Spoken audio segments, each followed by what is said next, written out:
జై శ్రీరామ్ అందరికీ హరే కృష్ణ. శివగీత 3వ భాగం గురించి తెలుసుకుందాం.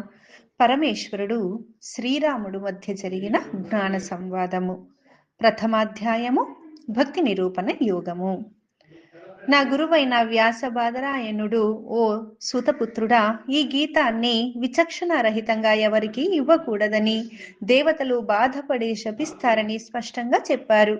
ఎవరైతే హృదయాలు నిర్మలంగా ఉంటారో మరియు ఎల్లవేళలా పరమాత్మలో లీనమై ఉంటారో వారికి మాత్రమే ఈ గీత ఉద్దేశించబడింది. మరలా చిత్తగింపుమని ఉద్బోధించి దీనిని ఇతరులకెవ్వరికి బోధింపవలదనియు, దీనిని ఉల్లంఘించిన ఎడల దేవతల ఆవేశపరులై శపించగలరని ఆదేశించెను. ఇంతటితో నేను, ఓయి మునిపుంగవా, ఇతరులేలా ఇలా ఏ విధంగా మీరు పలుకుతున్నారు, ఇటు లేల పలుకుతున్నారు? ఈ శివగీతను ఇతరులు తెలుసుకున్నంత మాత్రమున దేవతలకు కలిగే నష్టం ఏమి? అలా కోపగించుటకు హేతువేమి, అంటే కారణమేమి?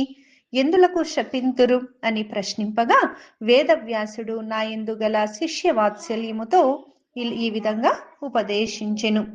ప్రపంచంలో నెల్లప్పుడు ద్విజశ్రేష్ఠుడు గృహస్థాశ్రమంలో ఉండి జ్యోతిష్ఠోమము మొదలగు యజ్ఞములు చేయుచు అమరవరుల ఏ వస్తువులు ఇష్టములో ఆయా భక్ష్య భోజ్య చోష్య పానాదులు బహిర్ముఖ శ్రేష్ఠులకు అగ్ని ద్వారా హవ్యదానం బొనర్చుచున్నాడో అతడే బృందారకుల పాలిటికి కల్పవృక్షము వంటివాడు. ఆ దేవతలు అంతులేని ఆనంద భరితులై నిర్మల మనస్కులై అగ్ని ద్వారా సమర్పించు వాటిని ప్రేమతో గైకొందురు. కావున మానవుండైనను అమరుల గధిక ఆనందదాయకములైన యద్వరంబులను గావించి వారికి వహ్ని ద్వారా బలిని సమర్పించుచుండవలెను.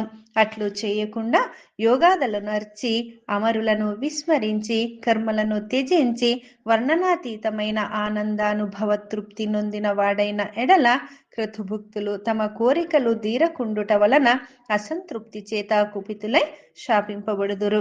మరియు పాలనొసగు గోవును మొరకొడు వేరు మార్గమున గొనిపోవన గృహస్థుడు ఎంతటి వ్యధగలవాడై చింతించి వెదకి మరలా తన మార్గమునకు మరల్చుకునునో, అదే రీతిగా దేవతలు మిగుల విచారము గలవారై తమ మార్గమును బరిత్యజించి మోక్షగామి ఎగువానిని అనేక విధముల ఆటంకములనే గల్పించి ముందుకు పోనివ్వకుండా అన్య మార్గమునకు ప్రవేశింపచేతురు.